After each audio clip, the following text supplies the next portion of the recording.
types of empowerments of Padmasambhava. 有些到灌顶的话呢， There are 自 then 己就是可以修行了， empowerments 就像我们 that 的 you 这个 receive from 很多这个 gurus, 上师瑜伽的 or 会面的 there 话呢， are 就是都 empowerments 依靠 that 这 you 个 could 莲花生大 receive 师的这个 simply by 就是这种观修， then 然后就是自己 contemplate 身语 and 上就是获得它的 visualize 观 on 点价值 yourself. 体验，就这样，所以 And then 我 you'll 们 be 这个 able 祈 to 祷 receive 很重要 cities 对吧 from 就是大家经 from 常有什么 Padmasambhava. 这个区区祈祷文也好，或者是通过 So you 念 can 持 use 心 a 咒也好， 7-line 就经常 prayer 呢就是念诵 or any supplications and supplicate Padmasambhava, and then in such a way you'll be able to receive the blessings, the genuine blessings, empowerments, and siddhis from Padmasambhava. The next one, it says that although we know the example of your life, described in biographies, in both Chinese, in both Mandarin, both Tibetan and English language, in Pema Lamba, Dichin Lamba, lots of the turtle who reviewed the biographies of the story of Padmasambhava. And in different biographies, the merits of Padmasambhava is completely unfathomable. And such Padmasambhava, to the sentient beings in this dark age, his kindness surpasses all the Buddhas, because the Buddha's teachings, there are the previous Buddhist teachings which already then dissipate in this world and no longer available in this world, but the teachings of Padmasambhava are still here, and there are manifestation of Padmasambhava as well, just as Khenpo Rinpoche's teaching, where he then quoted from Dudjom's teaching or writing, where it says that the manifestation of Padmasambhava is the Nirmanakaya, and the manifestation of Padmasambhava is Phuntsok Rinpoche. I personally feel this is not just in words or lip service. It's not like that. There are the disciples of Phuntsok Rinpoche, or even non-disciples. I think you can still supplicate in such a way. Let's just contemplate in such a way that Phuntsok Rinpoche passed away for 16 years already by this winter, and his teaching not only did not dissipate, but it is more propagated and more prosperous than ever before. Phuntsok Rinpoche never declared that he's the manifestation of Padmasambhava, but there are masters who've already received the blessings of Padmasambhava in their body, mind, and speech, and their propagation of Dharma, their activity of propagation is extremely powerful, and it is only because that they received the full blessing of Padmasambhava. And then the next one, it says that yet in happy times, Guru, we do not remember you, and our prayers are nothing more than so many meaningless words than only paying lip service. In fact, I think people are just like that. When you are in happy time, you do not remember. You do not remember the Guru, you do not remember the Bodhisattvas and the Buddhas when you're having some pleasant time. And when you're suffering, then that's when you started to look around and started to search for a place to take refuge. Just as there are people, when they're happy, they would never really think of their Guru at all. And they would only think of the teacher when they're suffering, when they're in depression, when there's some family difficulties that they can't get through, and then at that time they would come to the teacher with tears in their eyes and started to call the teacher or calling Padmasambhava, but do not remember supplication at all when they are having happy times. So as disciples, we really need to then remember to make supplication at all times. But over here, Dudjom Rinpoche is really being very humble by saying that his supplication and prayers are no other than lip service. This is really just his way of showing, this is really just his humble words. I've read lots of Dudjom Rinpoche's teaching, including his dohas, including his teachings and writings and so on. In fact, I have lots of faith, including the first Dudjom Rinpoche. The other day, I was flipping through the biography of Dudjom Rinpoche, and I realized that, and then I noticed that before each of the teaching, he would then make prostration to Guru Rinpoche. So I think for each of you, our Sangha over here, if you ever get an opportunity to teach the Dharma, then you should first to supplicate, to prostrate to Padmasambhava. In fact, the blessings of Buddhas and Bodhisattvas are all pervasive. Whether you receive it or not, it is then all dependent on your own faith. It is the same to the faith towards your Guru. If you do not treat your Guru with great respect, then how can you then expect the blessings of this Guru to immerse in your own mind? But if you supplicate to the Guru that you revere, that you admire, that you treat with great respect, then such blessing from the Guru will naturally be infused into your mind, into your mind stream. The next verse, it says that now when the dark ages intensify and decay oppresses us, and unwanted suffering strikes us without warning, different unwanted suffering, unwanted afflictions, and so on. And then we remember you, our protector.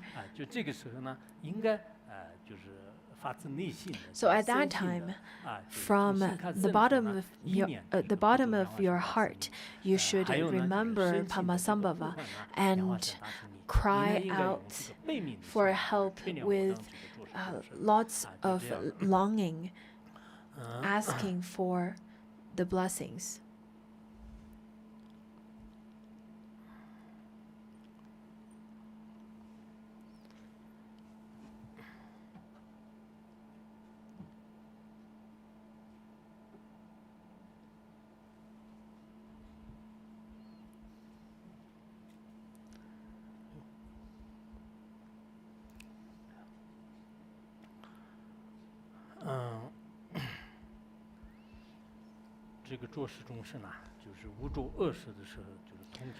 The sentient beings in the dark age, when we are suffering from different kinds of afflictions or any obstacles, then we should supplicate with great longing to Padmasambhava.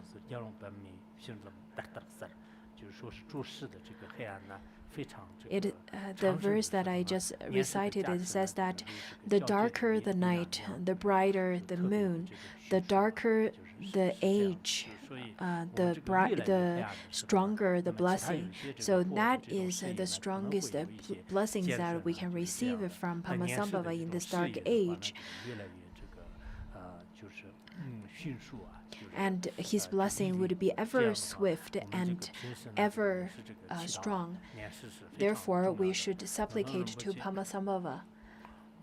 Mipa Rinpoche once said, I think the other day I wanted to post it in my Weibo as a collection of the teaching, where it says that even by thinking of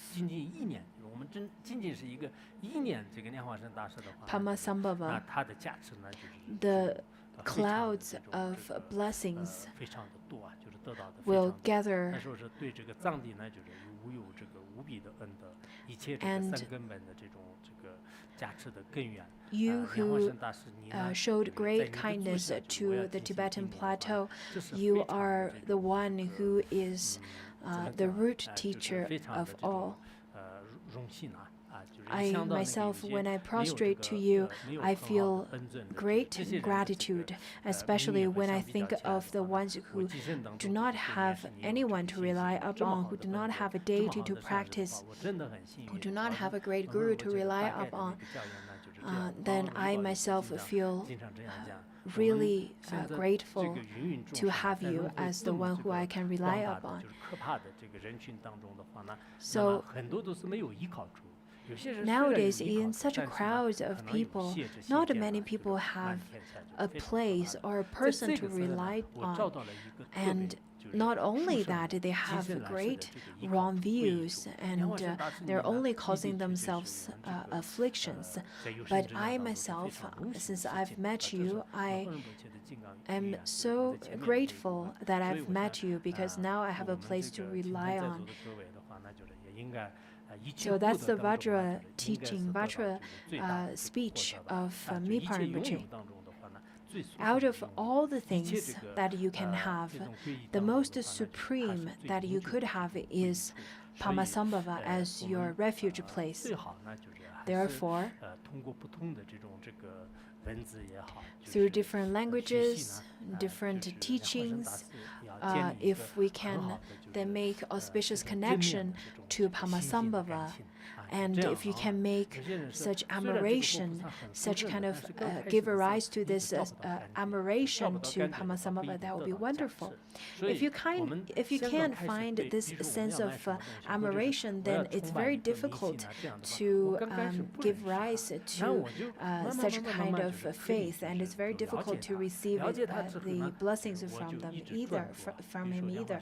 Just as nowadays people have lots of celebrities that they revere and they have different idol they worship, but if you do not have such a feeling, then you won't be able to then abide in the non-dual state of realization, and you won't be able to then give rise to the kind of faith that never retrogress.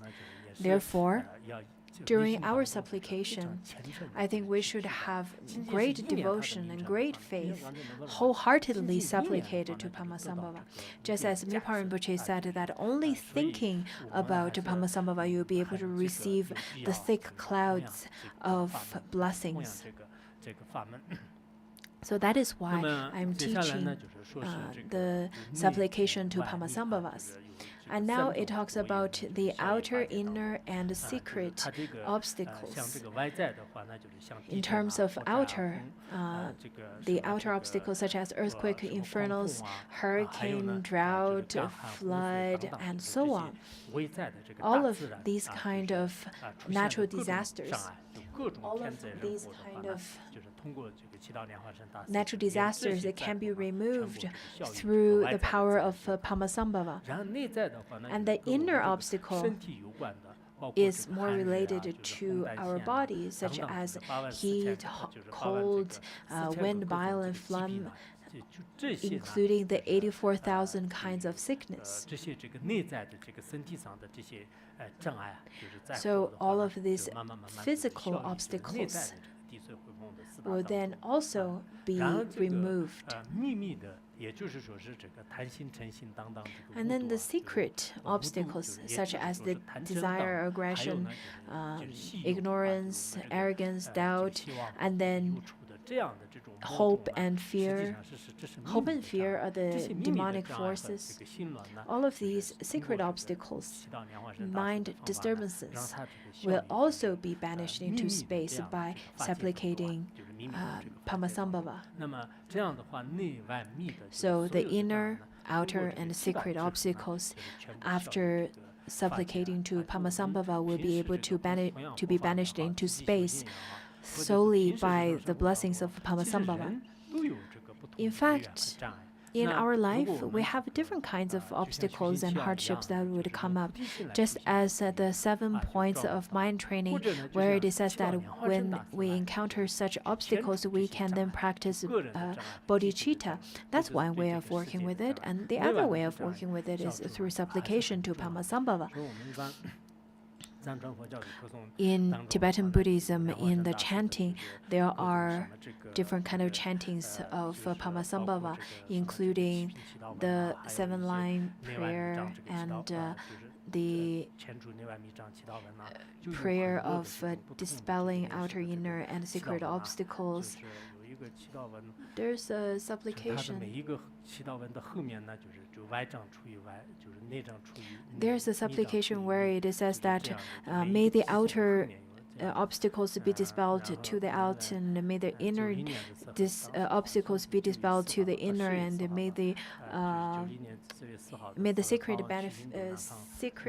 obstacles be banished in the secret as well.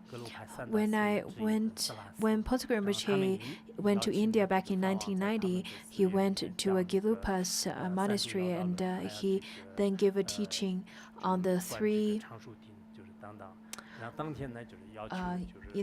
paths taught by Gelupa. And then over there, the monastics requested Pontsuk Rinpoche to give an oral transmission of supplication of Padmasambhava. At that time, Pontsuk Rinpoche couldn't read through his eyes. He had some eye problem at that time, and other than the things that he could remember, he had to listen through a recording. At that time, we used cassettes, and nowadays it's rather quite difficult when we think about it. But to him, it was okay. It was rather seems quite easy. And Pontsuk Rinpoche said, I think your recording is okay. Maybe let's ask Khenpo Chopo to then record it for me. He actually walked all the way through Gandhi's mountains, and Pontsuk Rinpoche asked him to record the supplication for him so that he could give the oral transmission. I think Khenpo Chopo didn't really have such experience of making recording, and in the beginning of the supplication, he was just mumbling, and at the end of each of the stanza, where it says that the inner obstacles be dispelled to the inner and so on, he started to chant really clear and loud. And then Pontsuk Rinpoche, when he was then listening to the recording from the cassettes of Khenpo Chopo's recording, and Pontsuk Rinpoche didn't have any choice other than mumbling as the same as he did. And after giving the oral transmission, he was quite upset, and he said, I don't like your recording at all. I myself at that time felt, I was quite happy about it. And then I didn't lose my job, so I continuously to record for Pontsuk Rinpoche. Khenpo Chopo, he was quite, he did a great favor for me. In fact, in Minjoling requested Khenpo to teach in Minjoling Monastery for 3 years and teach the 5 great treatises. Pontsuk Rinpoche at that time, before we depart to India, asked me if I want to do that. And after arrived in India, I thought I didn't want to stay there for 3 years. And at that time, the sister of Pontsuk Rinpoche also agreed with me, and she said, we came here all together. It is of the best if we can go back all together as well. And then Pontsuk Rinpoche said, well, since I've already agreed to this, then it would be quite difficult for me to change my words. So can you think of some other way to work around it? And then I convinced the Khenpo Chopo to then stay there for 3 years. And he said, after convincing him, he agreed. So he stayed over there for 3 years for me, or instead of me. And Pontsuk Rinpoche said that since we are going to have more Chinese disciples in Larongar, therefore it would be the best if you could then come back. So I did come back to Larongar after the trip. I think after a few years, after he stayed in Minjoling for a few years and then went out to went out to different places. He then passed away. He's really tall. He's really tall, and he has really loud voice. Even if you teach in one side of the mountain, the other side of the mountain could hear it as well. Anyhow, over here when it talks about the outer, inner, and the secret obstacles, that reminds me of this story.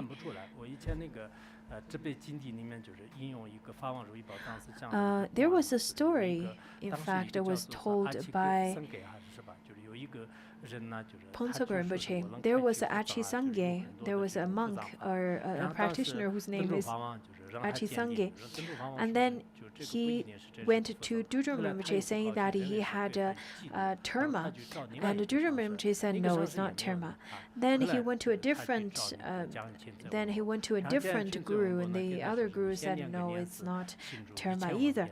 And then Achi Sangye went to Jamyam Khyentse Wampo, and then Jamyam Khyentse Wampo said, sure, I can then certify your terma if you can finish 10 million times of Padmasambhava mantra first.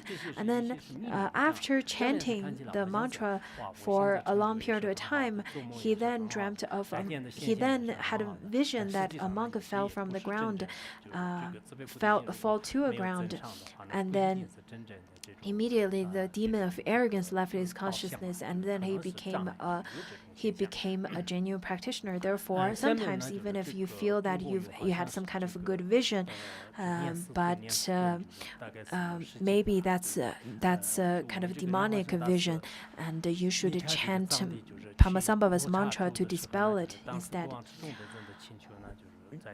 When Padmasambhava went to the continent of Rakshas, Chusum Ditsen then requested 13 golden dharmas from Padmasambhava, where Padmasambhava then manifested into different forms, such as Padmasambhava as a medicine Buddha, as Jambala, as wrathful Buddha, as the one who dispelled obstacles, and so on. There are 13 of them. So now let's continue to look at the first one, because over here it also stated 13 kinds of qualities or obstacles that Padmasambhava dispels. Over here, the first one talks about when immense suffering engulfs the world and beings, turn it into happiness and peace, O Guru Rinpoche. In fact, peace is quite important. Peace in the country, peace in society, peace in family, peace in your workplace. If a family is constantly in war with one another, let it be cold war or hot war with one another, it is really not very comfortable for anyone. In fact, over here, peace is quite important. When I went to Bhutan, I felt that the Bhutanese, they had a great devotion and great faith towards Padmasambhava compared to any other places. And I think compared to many countries, Bhutan is a really peaceful country. And you can feel that Padmasambhava really blessed this place. In Bhutan, there is a tiger's lair, or taksang. That is one of the most important pilgrimage sites in Bhutan. Taksang is on a cliff. Last time when we studied Dorje Cholo, the Dorje Cholo sadhana, then in fact that was the sadhana or the terma that was then reviewed from Taksang as well. From the lower part, when you look up, you can see the top of mountain is a Cholo form as well. You can see the two eyes. It's a wrathful form, almost like Hierogriva. And in Taksang, around Taksang, there was a place that Phuntsogye Rinpoche stayed, Olatang. That's a hotel, Olatang. This is the hut that Khenpo Rinpoche stayed. In fact, we stayed over here for a few days. Whenever you have the opportunity, whenever you go to this go here, then you can then also take a look at it. I think the room number is 430. And I heard that the Bhutanese also know that this is a place that Khenpo Rinpoche stayed. This is a little cottage that Khenpo Rinpoche stayed. Whenever I have opportunity, I would love to go back again. And the most important to go back, the most important thing that Bhutanese people adapted that make their society rather peaceful and really happy is through the blessings of Padmasambhava. And then the next one, it says that when weapons of war threaten the whole face of the earth, turn back the armies that plunge this age into turmoil, O Guru Rinpoche. In fact, in our world, it is quite threatening. There is the economic war, finance war, trade war, currency war, and all kinds of war, especially weaponry war. Some of the war are not really conflicts with the use of weapon, but still they're quite threatening and quite unassuring.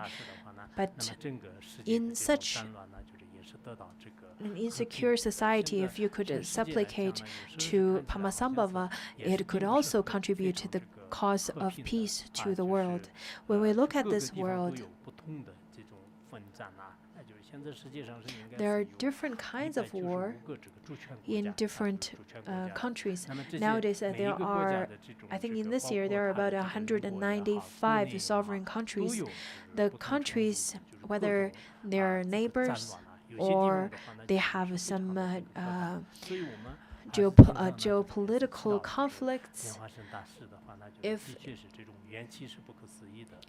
there are such conflicts, then you can supplicate to Padmasambhava, and the blessings as well as the dependent origination is quite unfathomable, and it could contribute the cause of peace to others. The next one, the third one, it says that when obscuration or nightmares, malevolent spirits, diseases, and epidemics plague us, wipe out all kinds of sickness, O Guru Rinpoche. So over here, obscurations is rather as the nightmares that when there are malevolent spirits are causing you to have such nightmares. It's really, it's quite scary. There are epidemics nowadays as well. Epidemics in Brazil, epidemics of Ebola, and epidemics that's happening through the spread of mosquito in the Philippines. In fact, Ebola is one of the most scary diseases. It could really rotten your organs, so to speak, and it's quite malicious. Sometimes when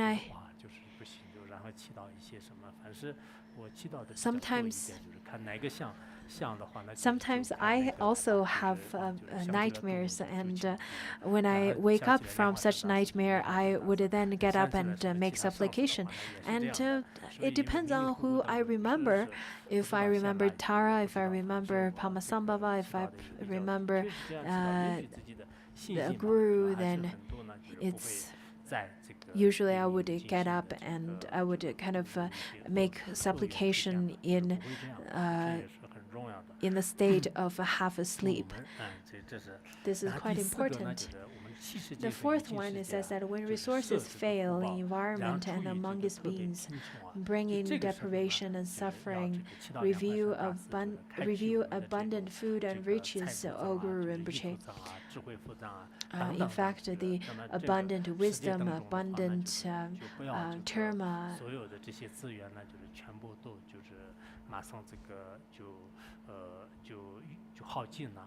Do not use up all of your resources right away. In fact, through the from the aspect of how the resources, how the merits of the different kind of resources that you can gain is quite impermanent. In Tang Dynasty, during Tang Dynasty, China was one of the most prosperous country in terms of the culture, in terms of the Dharma, in terms of the wealth. And then during the 16th century, then Netherlands started to develop and getting more prosperous, and then France, and then England, and now United States.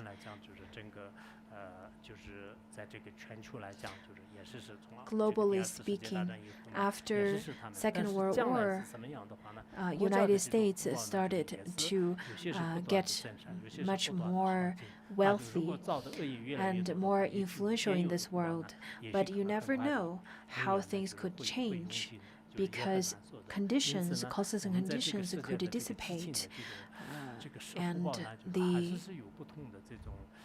resources and merits could change because of impermanence. And therefore, I ask you to then contemplate upon impermanence.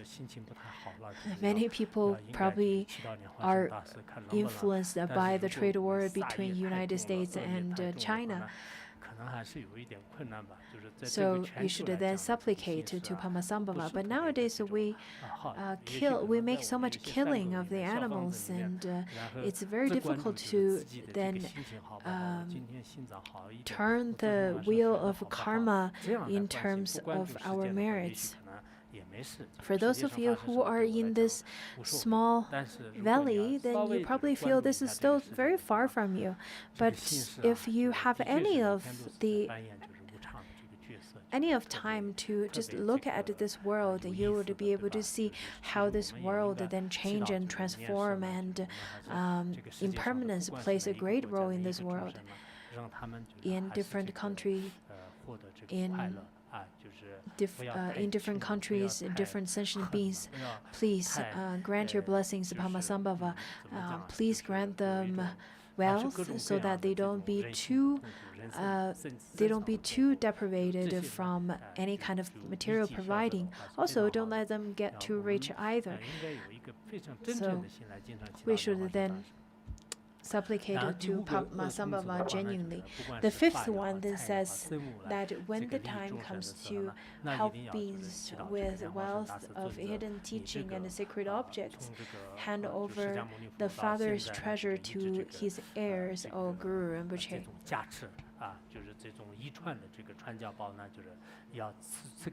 The teachings from your mind, the teachings, the wealth of the hidden teachings, please hand over, just as how the Father's treasure is passed down to his son or to his heirs. Therefore, so that the generations after you will be able to receive the teaching, and then the generation could pass down the teachings generation to generation.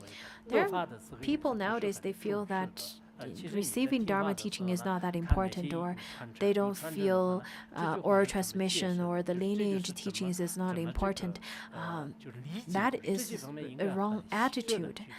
You should really invest your time to meticulously study how the lineage teachers, previous lineage teachers, then explain certain verses, how then they then interpret a certain text. That's the teaching that passed down from lineage masters, and that has blessings in it. The sixth one says that when roaming through mountains, valleys, deserted places and hidden lands, lead us on the right path, or Guru Rinpoche. Nowadays, people would go to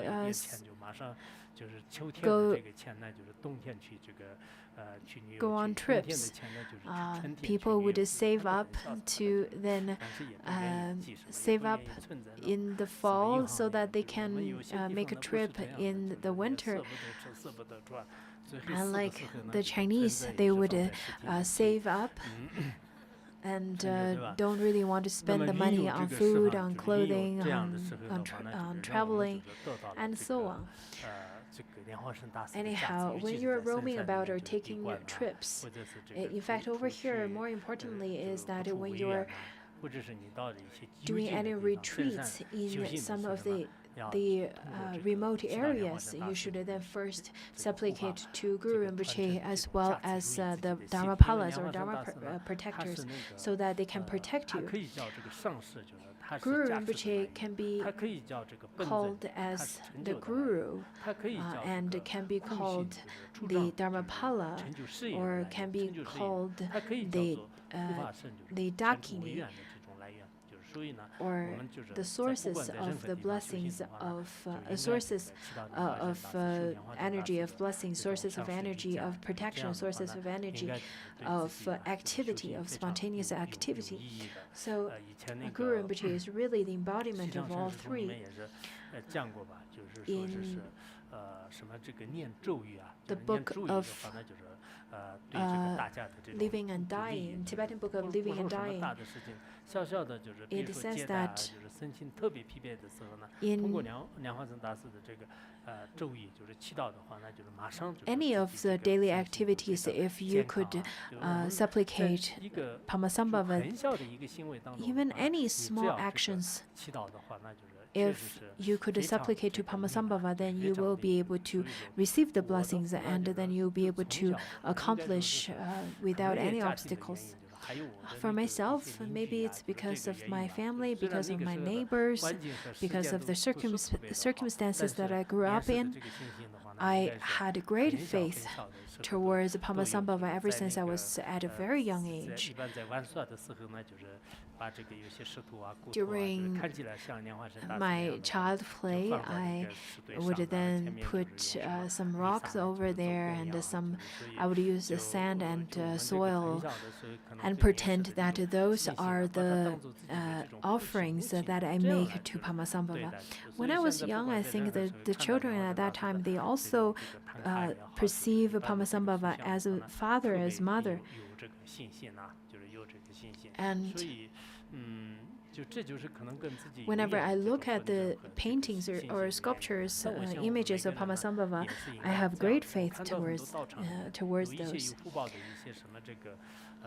In some centers or some corporations, even some companies, they would buy those really beautiful sculptures or rupas of Padmasambhava and place those in their companies. I said earlier that if you were to wear a pendant, it is best that you wear a pendant of Padmasambhava instead of the pendants of the photos of your different gurus, as if you're wearing a necklace of skulls.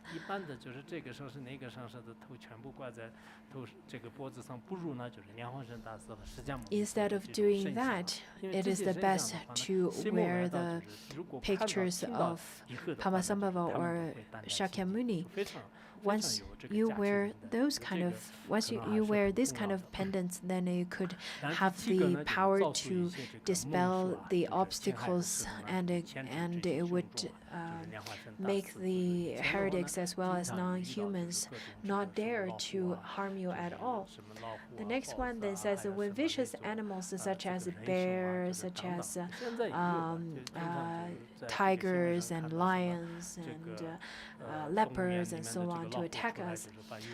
In the city, I understand that it's not like the animals would roam about in the streets, but there are people who then get into the zoo and got attacked by the vicious wild animals. So bears and the snakes, especially poisonous snakes. In the biography of Phuntsok Rinpoche, he also mentioned that in India and different places they have lots of those poisonous bugs. So by chanting Padmasambhava, then you drive off these ferocious creatures and give rise to bodhicitta by supplicating Guru Rinpoche.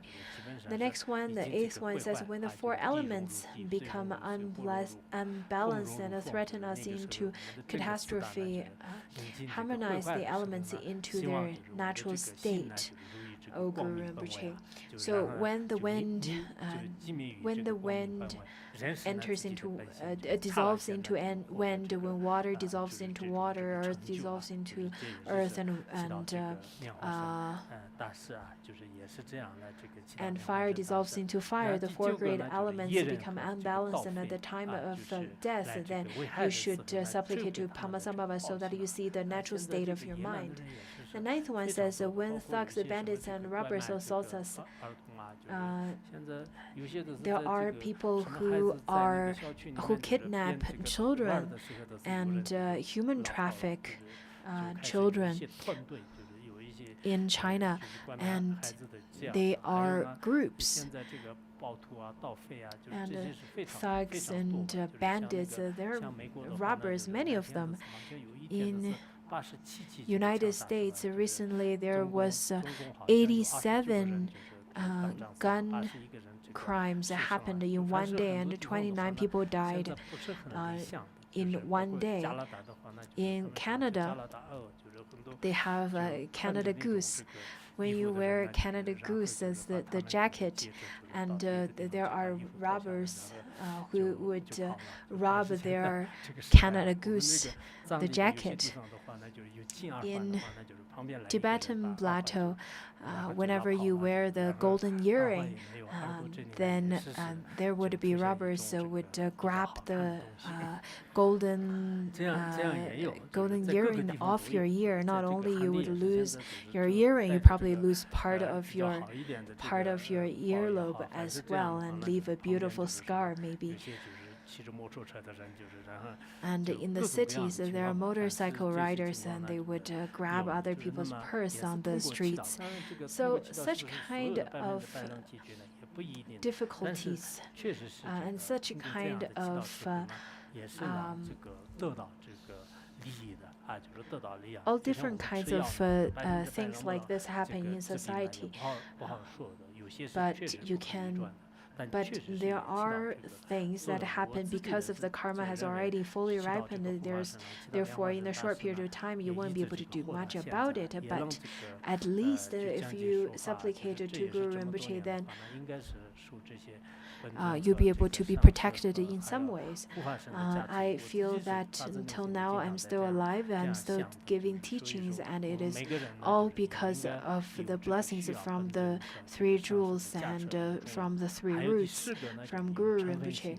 And then the 10th one says that when armed aggressor and killers torment us, enclose us in Vajra tent, O Guru Rinpoche.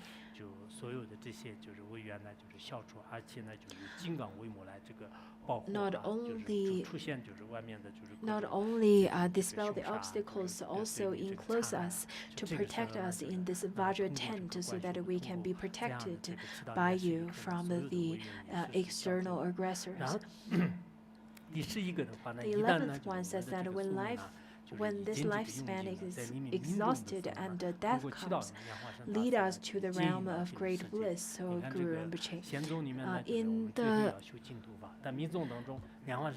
the exoteric teachings where it says that you should then supplicate Amitabha, then you can be reborn in Pure Land. In fact, in in the teaching of Padmasambhava, in the Chandrayana teachings, it also talks about to supplicate Padmasambhava, then you can be reborn in Pure Land too.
We will eventually die.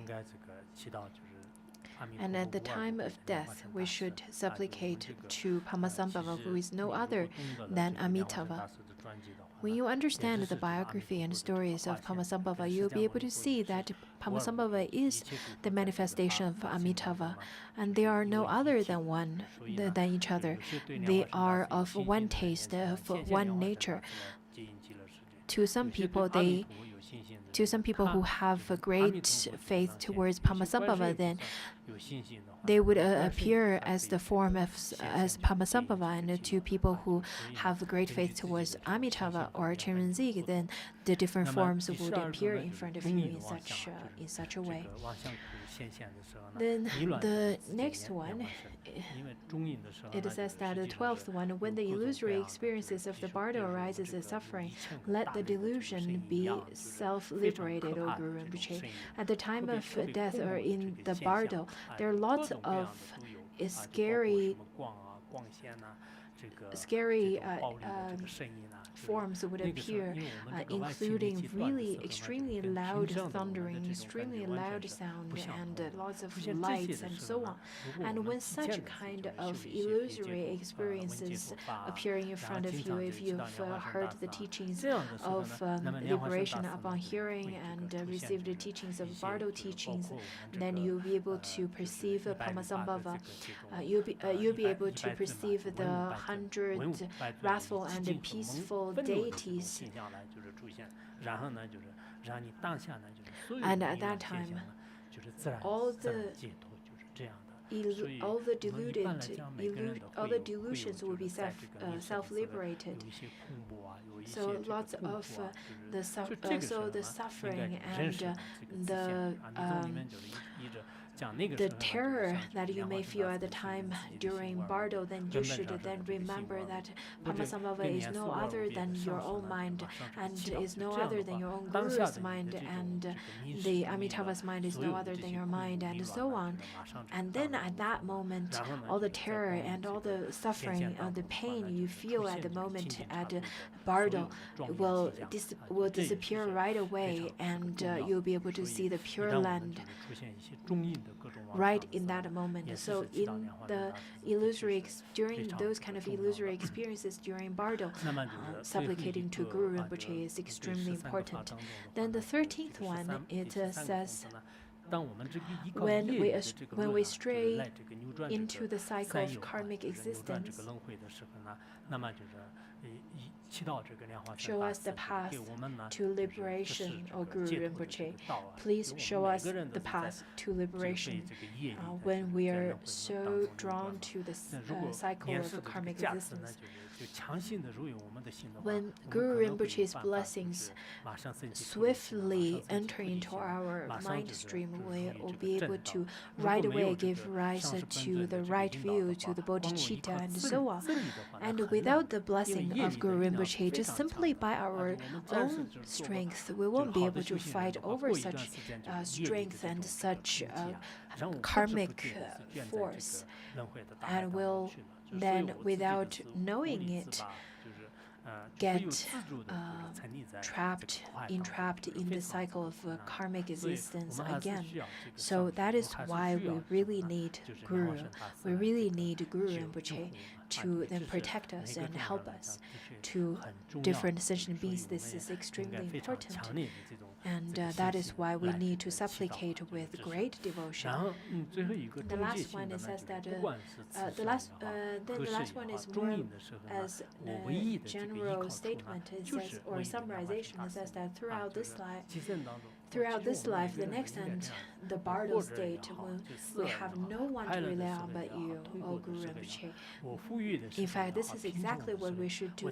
Let it be healthy or not, during life or death, during life or bardo, during happiness, during sadness, during illness, or during health.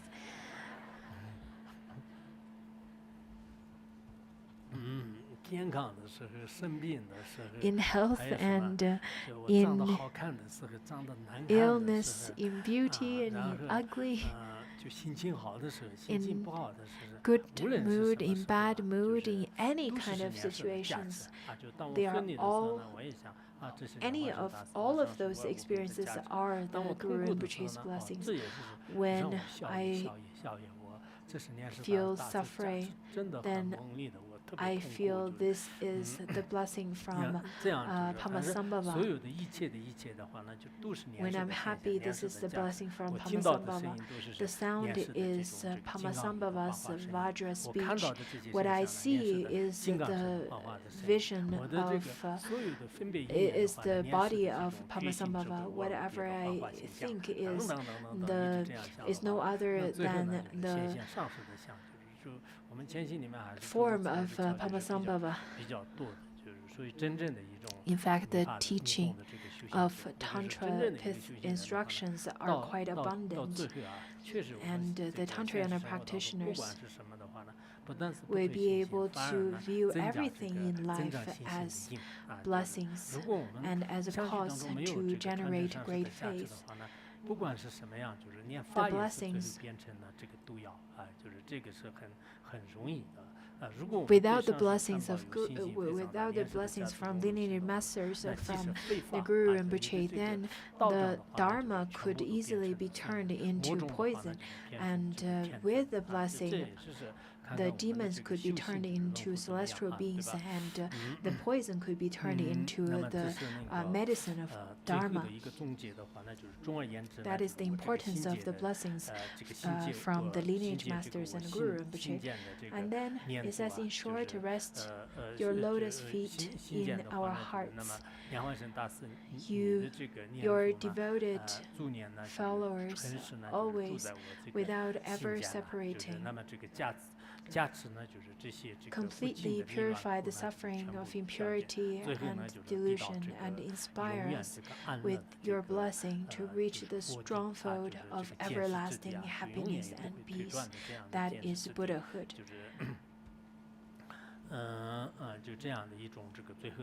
So the last stanza is then an aspiration, and this supplication at the end, it says that at the time, during the time when I had inner, outer, and outer obstacles, when it was then harming me, then Jigdro Yeshe Dorje, that is Kyabje Dudjom Rinpoche, for the peace and happiness for the world, at a time when we're all afflicted, both physically and mentally, by all kinds of outer and inner circumstances.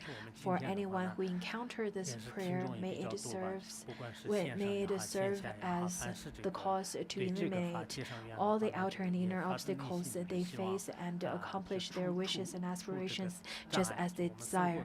Therefore, for all of the audience in here and online, may this prayer could bring you the blessings so that it could dispel the obstacles in this world, in this society, in your family, in your work.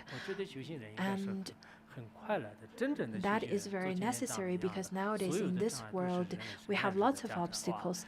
On one hand, I think it's quite important to I think it's quite important to view the obstacles as the way to then turn that onto the path of the practice. I'll give you the oral transmission of Padmasambhava's mantra. If you can, I hope each one of you could chant for this world. This year, this world is in a very special situation. The circumstances are quite special and different. Therefore, for the peace of this world, if you have time, I really hope that you could chant 10,000 Padmasambhava mantra. Of course, you can chant 100,000 and a million Padmasambhava mantra. This is really wonderful if you could do so.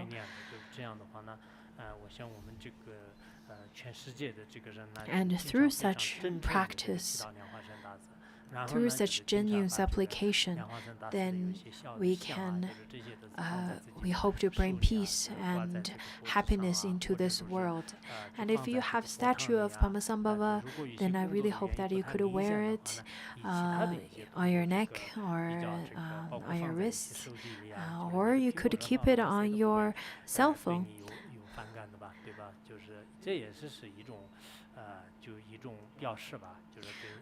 Keep the photos of Padmasambhava in your cell phone.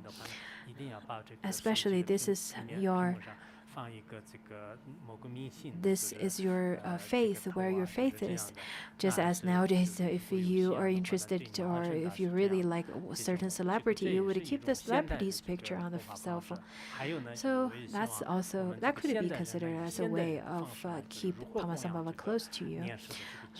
Also, I call upon you to propagate the teaching of Padmasambhava. That would be also very meaningful to this world and to others.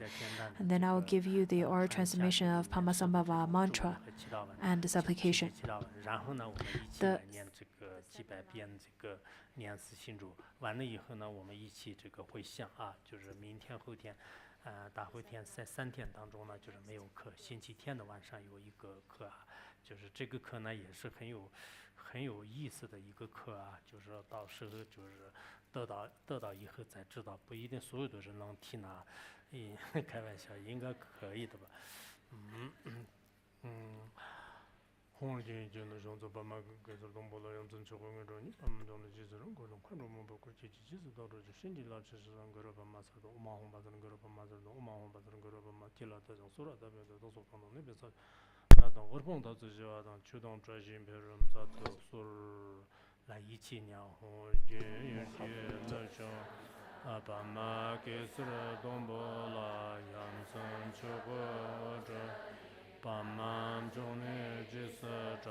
Umau Badran Guru Pamasar to Umau Badran Guru Pamasar to Umau Badran Guru Pamasar to Umau Badran Guru Pamasar to Umau Badran Guru Pamasar to Umau Badran Guru Pamasar to Umau Badran Guru Pamasar to Umau Badran Guru Pamasar to Umau Badran Guru Pamasar to Umau Badran Guru Pamasar to Umau Badran Guru Pamasar to Umau Badran Guru Pamasar to Umau Badran Guru Pamasar to Umau Badran Guru Pamasar to Umau Badran Guru Pamasar Ahum Badran Guru Pamasar to Umau Badran Guru Pamasar to Umau Badran Guru Pamasar to Umau Badran Guru Pamasar to Umau Badran Guru Pamasar to Umau Badran Guru Pamasar to Umau Badran Guru Umau Badran Guru Pamasar to Umau Badran Guru Pamasar to Umau Badran Guru Pamasar to Umau Badran Guru Pamasar Umau Badran Guru Pamasar to Umau Badran Guru Pamasar to Umau Badran Guru Pamasar to Umau Badran Guru Pamasar to Umau Badran Guru Pamasar to Umau Badran Guru Pamasar to Umau Badran Guru Pamasar to Umau Badran Guru Pamasar to Umau Badran Guru Pamasar Umau Badran Guru Pamasar to Umau Badran Guru Umau Badran Guru Pamasar to Umau Badran Guru Pamasar to Umau Badran Guru Pamasar to Umau Badran Guru Pamasar Ahum Badran Guru Pamasar to Ahum Badran Guru Pamasar to Ahum Badran Guru Pamasar Ahum Badran Guru Pamasar to Ahum Badran Guru Pamasar to Ahum Badran Guru Pamasar to Ahum Badran Guru Pamasar Ahum Badran Guru Pamasar to Ahum Badran Guru Pamasar to Ahum Badran Guru Pamasar to Ahum Badran Guru Umau Badran Guru Pamasar to Kela Tajang Sura Tabe Daso Kanda Nebe Sajo Nadan Orbon Tatsu Jwa Chudan Trashin Beran Zat